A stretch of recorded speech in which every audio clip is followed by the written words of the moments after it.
Hello people, today I will show you how to put two cells together and type in between two cells. So basically, let me show you how to type in two cells. So can you see in this cell, this is C5, and if I click on D5, there's nothing written. But if I want to put these two together, I'm going to highlight and select next cell together.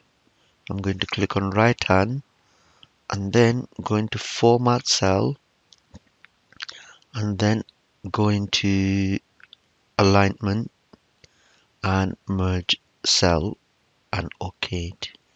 Now can you see two cells together now? Thank you for watching guys. Goodbye.